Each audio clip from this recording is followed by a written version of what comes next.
Ya, betul. Seperti di bawah B6 Jabatan Perdana Menteri dan EPU, Tuan Pengerusi 2 minggu lalu apabila menjawab soalan daripada Yang Berhormat daripada Korban Krian, Yang Amat Berhormat Perdana Menteri mengenai soalan tuntutan royalti minyak kerajaan negeri Kelantan, ada kata bahawa dari segi perencanaan, negeri seperti Kelantan dan Terengganu hanya mempunyai hak untuk menuntut pembayaran royalti bagi sumber petroleum yang dihasilkan dari perairan negeri tersebut, dan kata bahawa sungguh begitu kerajaan persekutuan dan kabinet sangat besar hati dan rela memberi wang ihsan.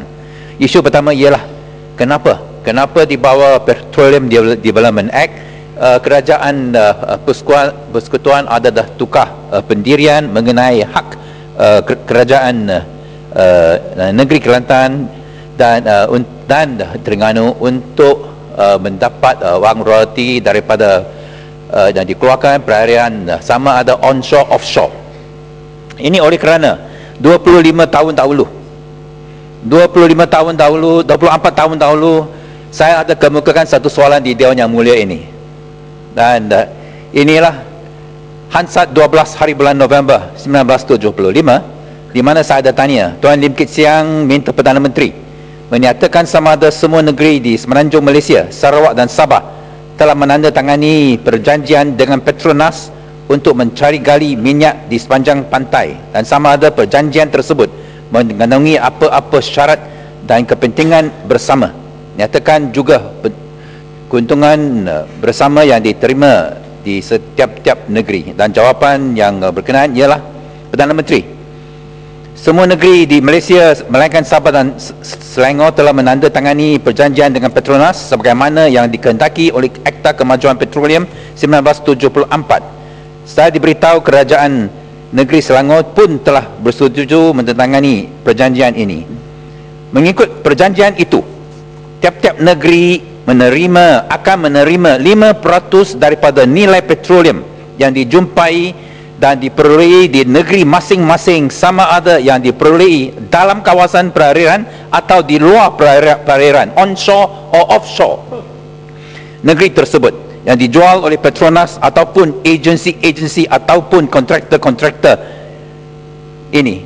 Siapa benar? Siapa betul? Perdana Menteri yang kedua atau Perdana Menteri yang keenam? Bapa atau anak? Siapa bohong dalam Dewan Yang Mulia ini? Bapa bohong atau anak bohong?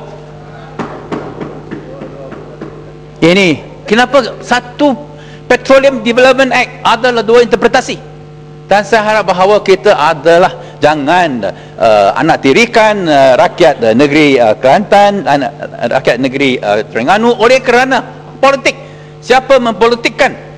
Kita ada slogan satu Malaysia.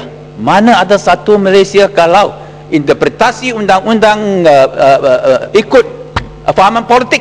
Kalau Barisan Nasional memerintah adalah hak tuntutan royalti, tetapi apabila Barisan Nasional jatuh kerajaan, ditumbang dan Pakatan Rakyat menjadi kerajaan, hilanglah tuntutan hak royalti. Inilah bukan satu Malaysia, inilah dua Malaysia, inilah Malaysia yang pecah belah. Dan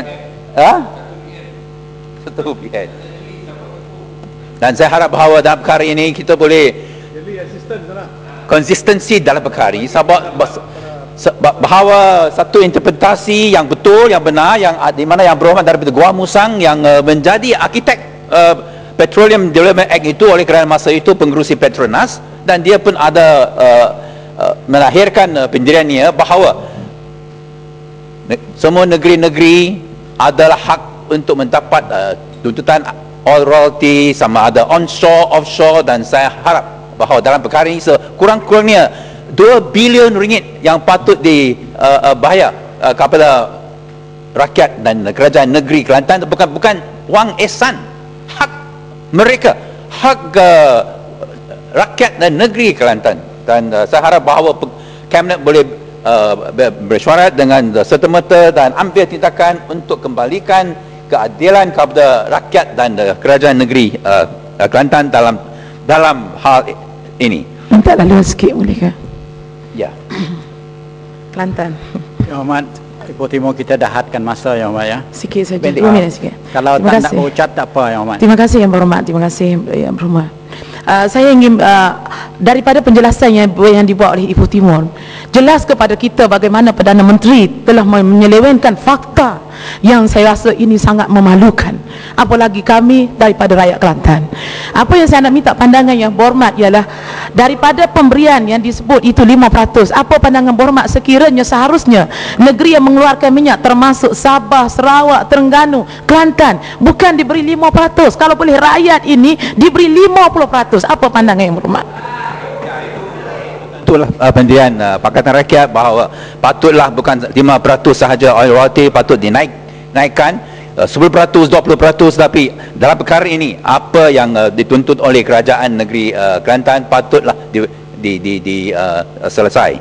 Dan sahabat alih kepada B9 SPRM, dan kita tahu bahawa tadi ada sebut mengenai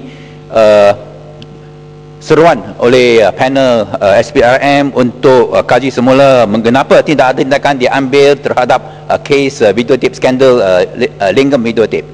Bukan sahaja perlu satu kajian semula mengenai kenapa tidak ada apa hasil-hasil tindakan selepas perakuan Royal Commission Inquiry mengenai Lingam videotape skandal, tapi pun hal tuju dan arahan yang diambil oleh SPRM baru selepas penubuhan 1 hari bulan Januari. Baru-baru ini ada satu opinion poll dan terkini yang menunjukkan bahawa 74%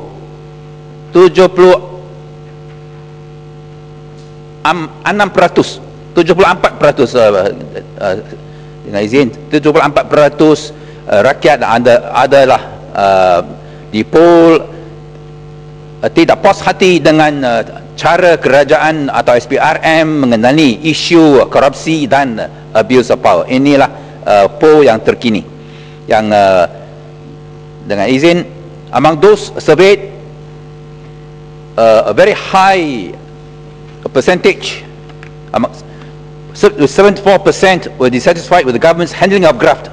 A total of 67% were also unhappy with the administration dealt with the social problems. Yang inilah Merdeka Center yang keluaran hari ini dalam media elektronik yang ada disebut bahawa unsurprisingly dengan izin 81% of the respondents felt corruption was a serious problem.